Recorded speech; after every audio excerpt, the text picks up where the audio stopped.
That's the path to the title for us more older NFL watchers. That dates back to the late 70s when we would watch um, um, footage of NFL games. Anyways, welcome to the 2025 AFA Wrap Up, Week 15. 2 weeks left to go. We'll start in Birmingham, where Birmingham came to play at home, trailing 14-13 at halftime. Frankfurt had everything to play for. Birmingham, really, I mean, they could have mailed it in here, and they didn't. Coming up with two fourth quarter touchdowns. Frankfurt got a 22-yard pass from Wolford to Travion Williams, but the 2-point conversion failed, which wouldn't have mattered. I mean, Birmingham was out in front here. It was a big victory for them. They're going to be 3-11, and Frankfurt is 7-7, and they're in a playoff race. We'll get to that in a minute. London went to Barcelona 17-3 at half, 27-3 through the third. Barcelona has mailed it in at this point. Trevor Simeon, 2 touchdowns. Yeah, Dustin Crum got the start. They had acquired him from New York in that Bortles trade.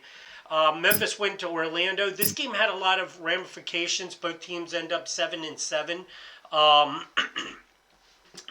because there's going to be some tiebreakers here, and so winning a game like this was huge for Memphis.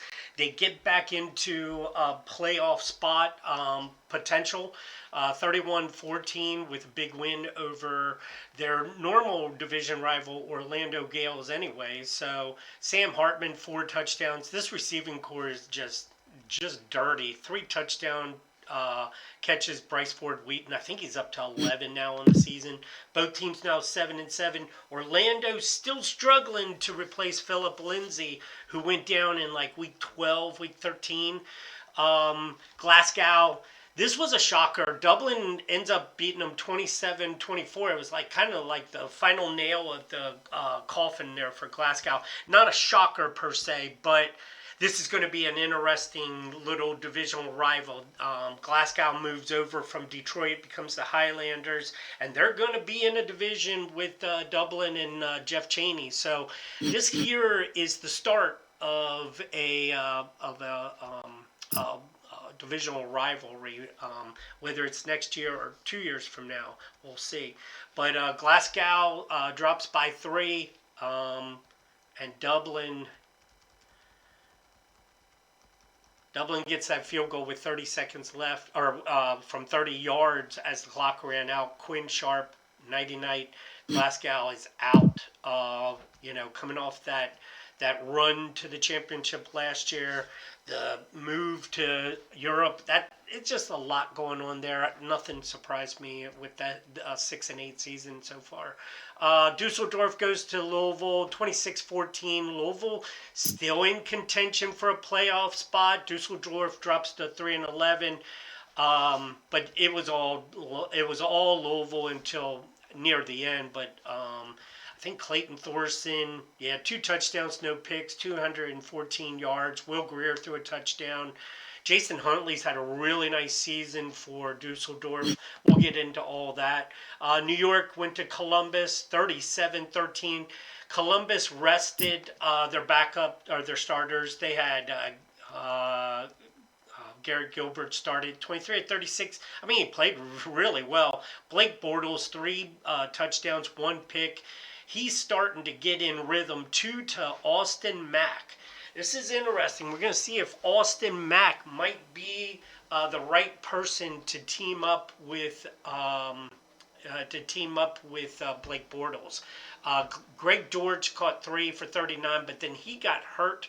This wide receiver core is a little thin. They traded away Bowringer, but with George hurt, they'll have to rely on Weaver and Stearns. We'll see how that plays out. They're rolling right now, so they got to win out, basically. We'll go through all that, but they're in that hunt at 7-7.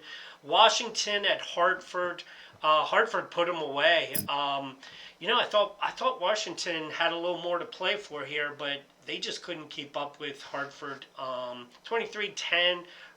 Roberto Aguayo has been just automatic. They always called him Roberto-O-Matic out in Barcelona. So Hartford fans are seeing exactly why since that trade. San Antonio went to Vancouver, and this was an easy one for San Antonio. They're now 10-4.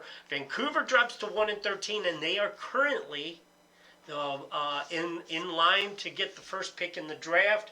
Some crazy things going on there with what might be available if they were to pick first. We'll see. Whiskey Jacks 1-13. Moving on, Chicago. What a big game here for Chicago. 54-24 in Hawaii. I mean, came to play. Chicago has been putting up some points. Flacco has just been torturing defensive secondaries here lately. Look at that the 3-game losing streak. Now all of a sudden they've won 3 out of the last 4. 54-38. They only put up 17 at Glasgow. 59 against Salt Lake City. Salt Lake City doesn't have the greatest secondary. Glasgow does. And you might want to study, if you're going to play this team, you might want to study what Glasgow did there in week 13. This is how you win football games. And I'm kind of tired of hearing random, but you make random things happen for you, right? Play the odds. You're allowed to switch the wide receivers. Put your physical corner on their biggest wide receiver. Match up speed for speed, whatever. But, man, right now you got to take every opportunity to win a game. Calgary went to St. Louis in the Dome, where Cam built, and Outlaws get their second franchise victory, 30-22. They were up 17-13 at half and just kept going. Good for them. It's been a long road to hoe for Matt Zibovitz, the general manager over there. Look, Bryce Perkins, 2 touchdowns. He's stuck with him. Raquel Armstead, 21 carries, 134 yards and a score. He's stuck with him. This is a Restrepo, Jazz Ferguson, both with touchdowns. Riley Ridley. This is a nice little team. Matt picked up this team the day before the rookie draft, was it? So he didn't have the luxury of preparing like everybody else. And to get the 2 wins, just not to finish last, I think it's huge. So we'll see. Salt Lake City went to San Jose. They got the victory, 42-28. That victory, that puts some distance between them and San Jose. If Salt Lake City doesn't win out, I know they've had a tough schedule. Toronto went to Tulsa. Tulsa wins 33-30. The fairy tale known as the Tundra 2025 is over. Tough loss. 23-13 at halftime. This is a nice team. I mean, both are nice teams. Tulsa has now climbed to 6-8. Kyle McCord's starting to really play well here at the end of the season. Toronto had to play most of this game without Chad Kelly. I forgot about that. And still, they got within 3 there with 30 seconds. Couldn't get the onside kick. They had a tough time with Tucker, too. Sean Tucker, I think he had a great game. Yeah, 124 yards, 2 touchdowns. Jordan Howard didn't do anything. And, you wonder, is that because Chad Kelly's out and they can focus on the run? Ethan Garber's, come off the bench and he did throw a touchdown. At least he wasn't picked off. Kyle McCord had a touchdown and an interception. Portland went to Albuquerque. Albuquerque wins 30-20. This is a big win for them. They could have been a trap, but they win 30-20. 24-10 at halftime. Portland, got a little closer, but nothing too scary. Jalen Rieger's had a hell of a season for Portland. Brandon Whedon, 2 touchdowns. This probably, we're looking at the end of this career for Brandon. Mike White, that's the whispers. Mike White, 3 touchdowns, no picks. Good to see him back. Donta Foreman, 20 carries, 67 yards. He fumbled once. 8-6, they're in the hunt right now, and we'll go over the playoff picture here next. San Diego went to Sacramento, and big victory for Sacramento, 23-20. Yeah, Kyle Brinson kicked 2 field goals in the fourth quarter. This one here for 31, they couldn't punch it in. They really needed 7 here. San Diego couldn't get it. Bailey Zappi got banged up in this game. I think he's probable coming up, but Fromm just hasn't delivered for him when needed. Landry Jones comes in and he marches them down the field. 15 plays, 86 yards. And hits Antoine Wesley with a second to go in the game. I mean, what a big game. They're now, Sacramento now 10-4, and San Diego drops to 8-9. So that was a really big game because, tiebreaker had it gone the other way, they're both sitting there, at 9-5, right? So,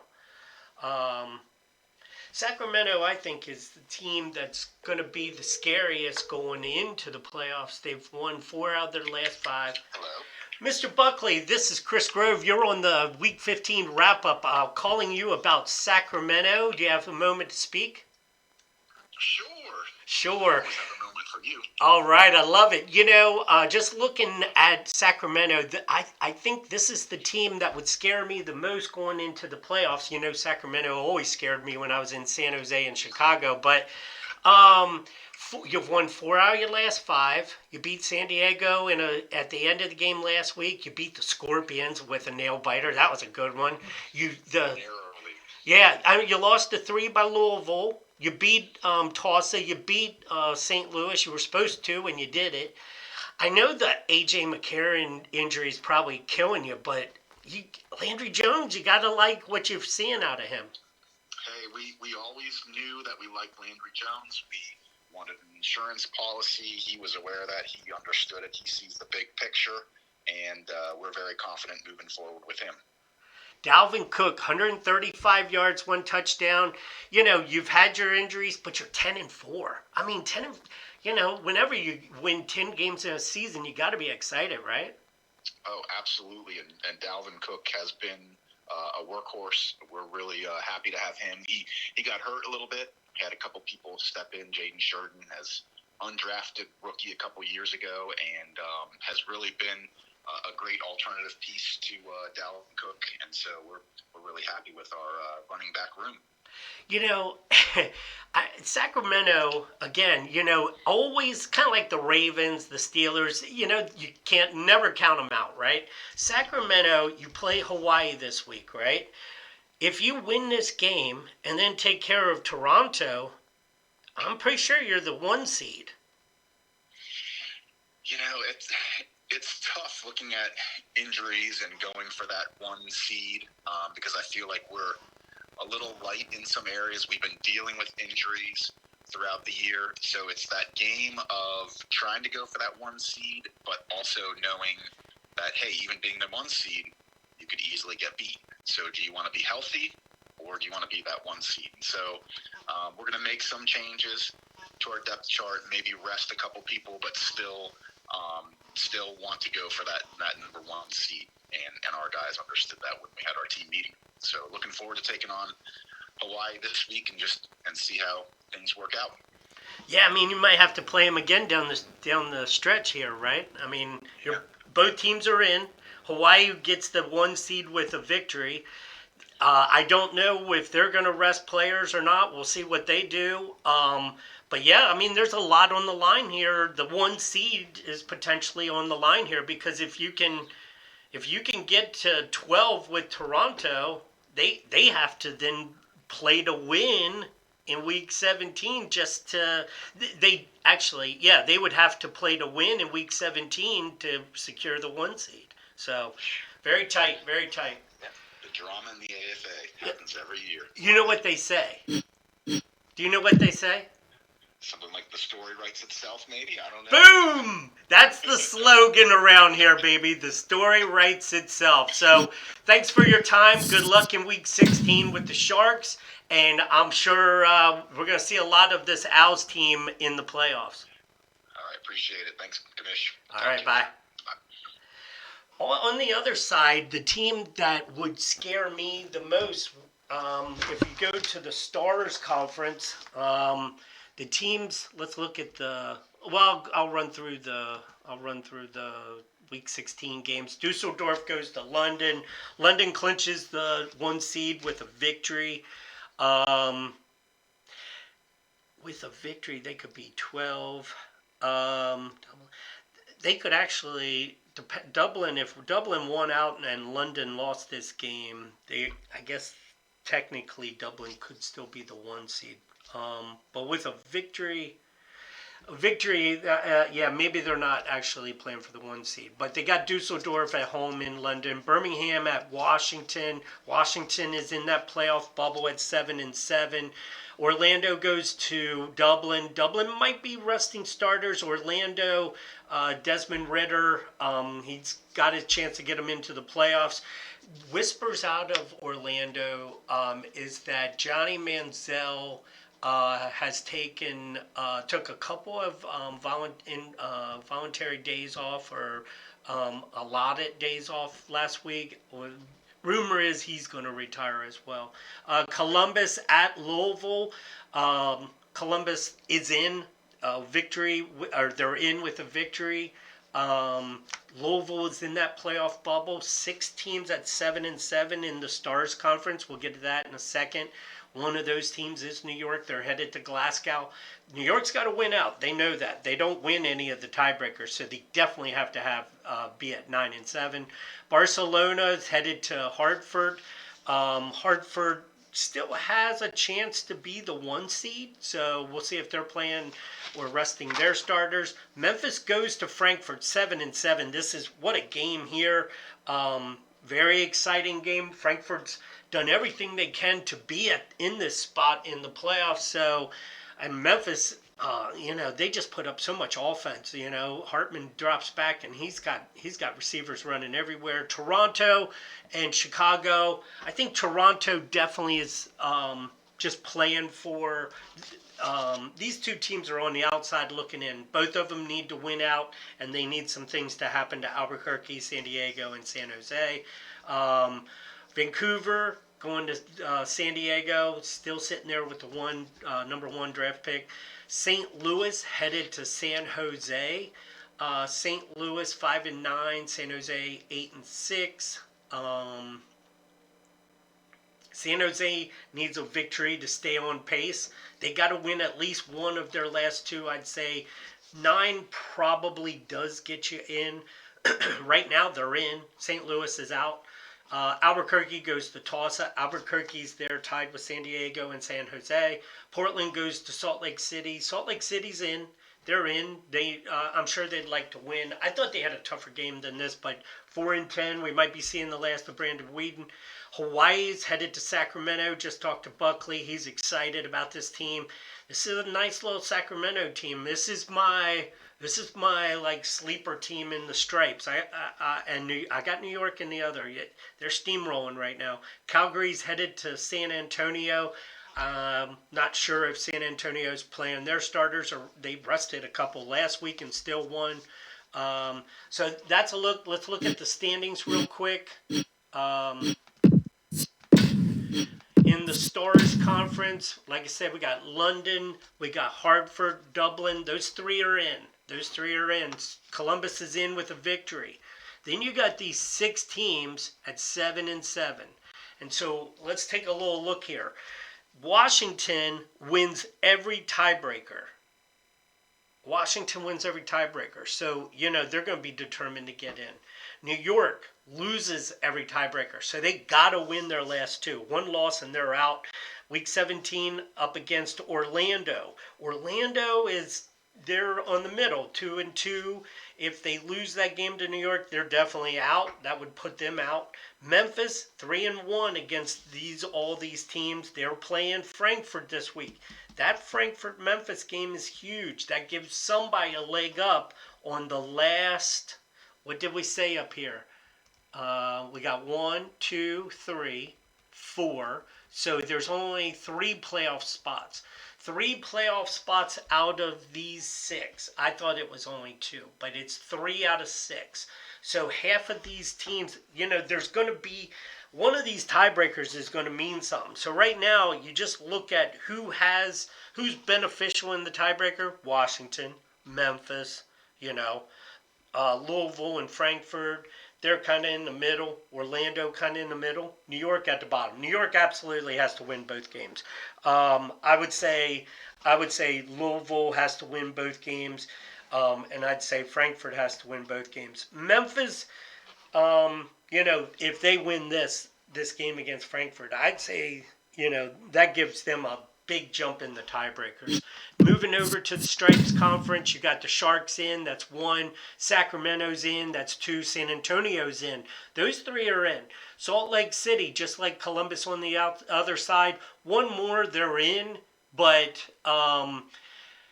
they're still in right now. They're one game above these guys, San Jose, San Diego, and Albuquerque. So Salt Lake City is in. Actually, I don't think they're in, because if they would drop 2 and Chicago win 2, Chicago has the tiebreaker over them. So Salt Lake City has to win one of the last 2. I think they play Portland this week, so that should be helpful.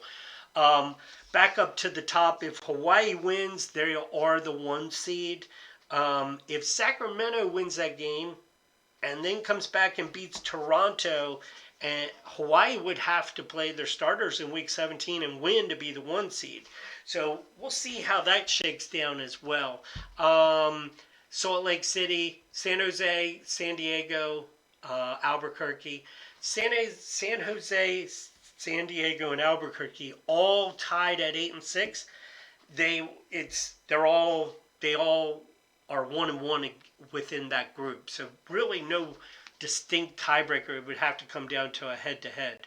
Chicago and Toronto, they both have to win 2 games, and they're going to need some help from San Jose, San Diego, and Albuquerque. So, yeah, that's just a lot to overcome, but Chicago and Toronto are not out yet, and I'm not 100% sure Tulsa's out yet. Tulsa has to start with a victory against Albuquerque this week before we even get into is there any tiebreakers that put them in. So, but they definitely would have to win their last 2 games just to get a conversation going. Your league leaders, everything was distributed already. Sam Hartman, over 4,700 passing yards, 40 touchdowns, 9 picks. Spoke with Memphis GM this week, and he was still not 100%, on board with this offense. So kind of odd that Larry Martin is all fired up about that offense. Joe Flacco, 37 touchdowns. He's having a great year. Chad Kelly, 37 touchdowns. Didn't play the whole game, but he's not hurt. Rushing leader right now, Meion Williams fell back. Gus Edwards has taken over. Gus Edwards, $3 million, 1-year deal. He was playing on a prove-it deal. Guess what? He proved it. 4.7 yards carry, 11 touchdowns. Expect him to get paid in the offseason. I don't think that's a big secret. Dalvin Cook's averaging 4.9 yards carry. Melvin Gordon, 4.8. Fournette and Rico Dowd also at 4.7. Meion Williams had a great season at 4.7. Your rushing touchdown leader right now is Fournette with 12. Look at my boy Jake Weineke, 130 catches and still has 2 more games to go, right? So he's averaging about 9 catches. He could top 150 if things go his way. We'll see how it plays out. He's got 12 touchdowns, 15.7 yards a catch. Nick Nash, 126 catches. He's put up some big numbers. Scary Terry's at 101, 1,813 yards. He's got 16 touchdowns.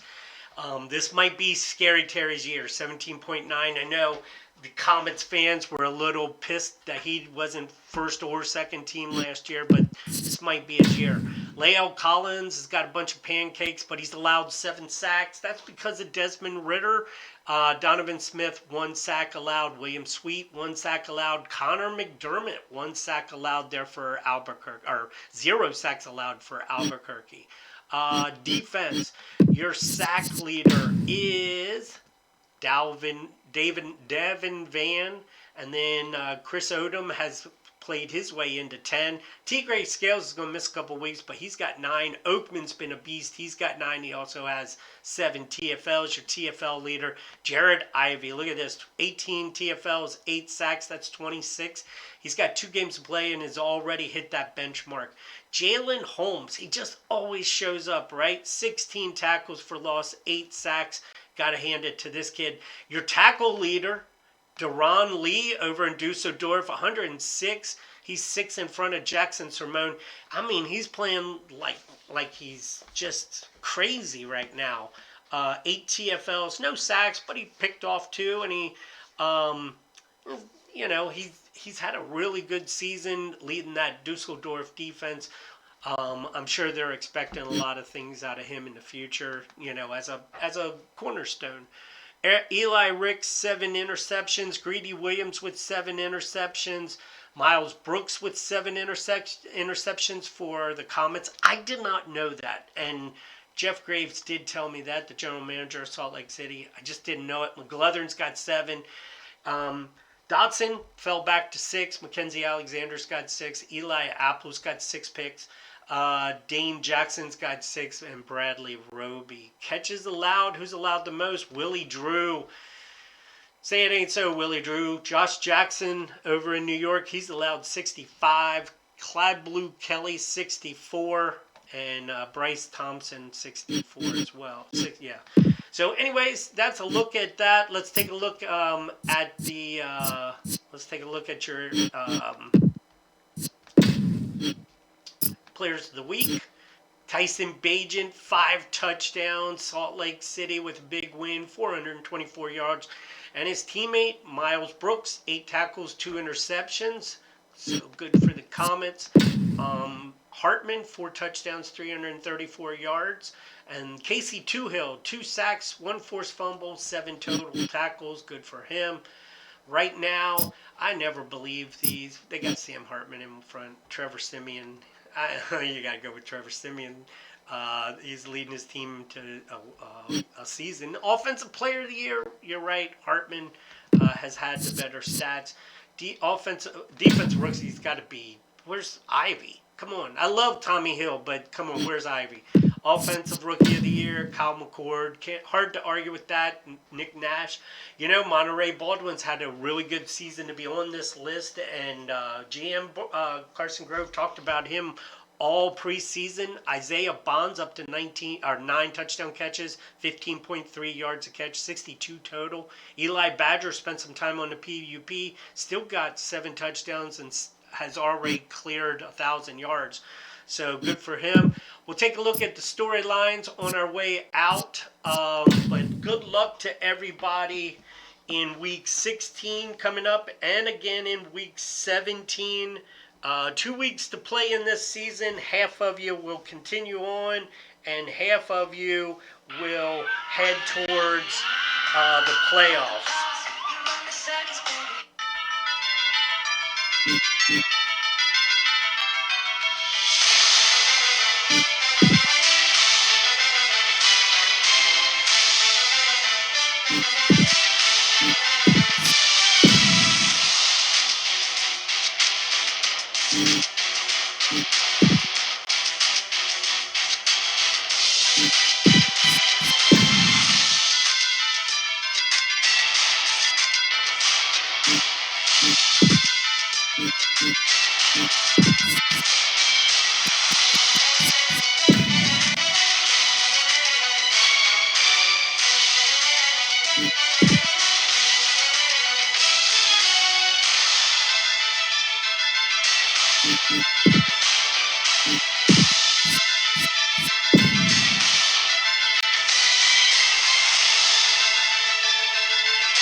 When I don't play, we lose.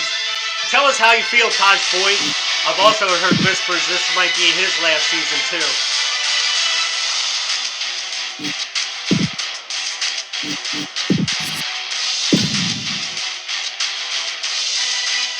When I don't play, we lose. Mike Lennon.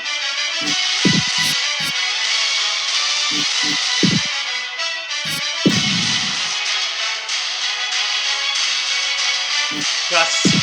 Get on the bus, Gus. Luke Kandra, first round pick.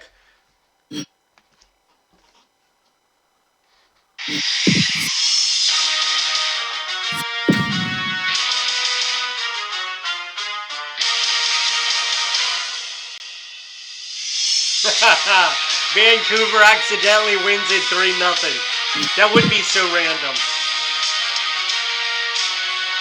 They're ranked 6th in pass defense. Wonder how that is.